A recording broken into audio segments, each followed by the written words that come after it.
ஆதியாகமம் 9ஆம் அதிகாரம். பின்பு தேவன் நோவாவையும் அவன் குமாரரையும் ஆசீர்வதித்து, நீங்கள் பலுகிப் பெருகி பூமியை நிரப்புங்கள், உங்களைப் பற்றிய பயமும் அச்சமும் பூமியிலுள்ள சகல மிருகங்களுக்கும் ஆகாயத்திலுள்ள சகல பறவைகளுக்கும் உண்டாயிருக்கும், பூமியிலே நடமாடுகிற யாவும் சமுத்திரத்தின் மச்சங்கள் யாவும் உங்களுக்கு கையளிக்கப்பட்டன, நடமாடுகிற ஜீவஜந்துக்கள் யாவும் உங்களுக்கு ஆகாரமாயிருப்பதாக. பசும் பூண்டுகளை உங்களுக்கு தந்தது போல அவைகள் எல்லாவற்றையும் உங்களுக்கு தந்தேன். மாம்சத்தை அதன் உயிராகிய இரத்தத்தோடே புசிக்க வேண்டாம். உங்களுக்கு உயிராயிருக்கிற உங்கள் இரத்தத்திற்காக பழி வாங்குவேன். சகல ஜீவஜந்துக்களிடத்திலும் மனுஷனிடத்திலும் பழி வாங்குவேன். மனுஷனுடைய உயிருக்காக அவனவன் சகோதரனிடத்தில் பழி வாங்குவேன். மனுஷன் தேவசாயலில் உண்டாக்கப்பட்டபடியால் மனுஷனுடைய இரத்தத்தை எவன் சிந்துகிறானோ அவனுடைய இரத்தம் மனுஷனாலே சிந்தப்பட கடவது. நீங்கள் பலுகிப் பெருகி பூமியிலே திரளாய் வர்த்தித்து விருத்தியாகுங்கள் என்றார். பின்னும் தேவன் நோவாவையும் அவன் குமாரரையும் நோக்கி, நான் உங்களோடும் உங்களுக்கு பின்வரும் உங்கள் சந்ததியோடும் உங்களோடே பேழையிலிருந்து புறப்பட்ட சகல ஜீவஜந்துக்கள் முதல் இனி பூமியில் உண்டாகப் போகிற சகல ஜீவஜந்துக்கள் பரியந்தம் பறவைகளோடும் நாட்டு மிருகங்களோடும் உங்களிடத்தில் இருக்கிற பூமியிலுள்ள சகல காட்டு மிருகங்களோடும் என் உடன்படிக்கையை ஏற்படுத்துகிறேன். இனி மாம்சமானவைகளெல்லாம் ஜல பிரளயத்தினால் சங்கரிக்கப்படுவதில்லை என்றும் பூமியை அழிக்க இனி ஜல பிரளயம் உண்டாவதில்லை என்றும் உங்களோடே என் உடன்படிக்கையை ஏற்படுத்துகிறேன் என்றார்.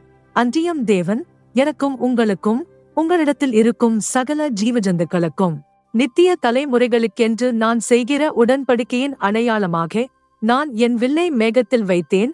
அது எனக்கும் பூமிக்கும் உண்டான உடன்படிக்கைக்கு அடையாளமாயிருக்கும்.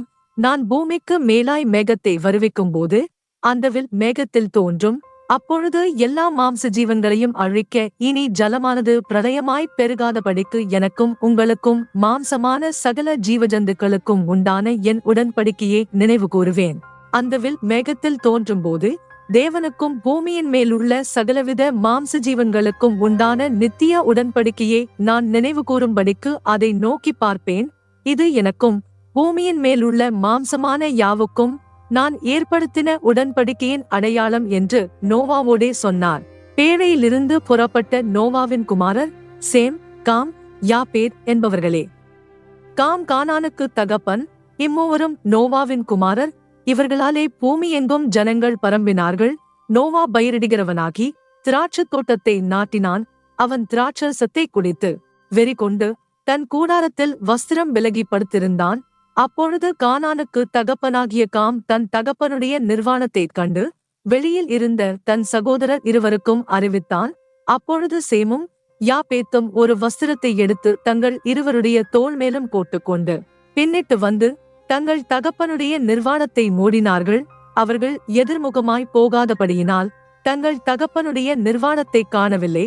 நோவா திராட்சரசத்தின் வெறி தெளிந்து விழித்தபோது தன் இளைய குமாரன் தனக்கு செய்ததை அறிந்து, கானான் சபிக்கப்பட்டவன், தன் சகோதரரிடத்தில் அடிமைகளுக்கு அடிமையாயிருப்பான் என்றான்.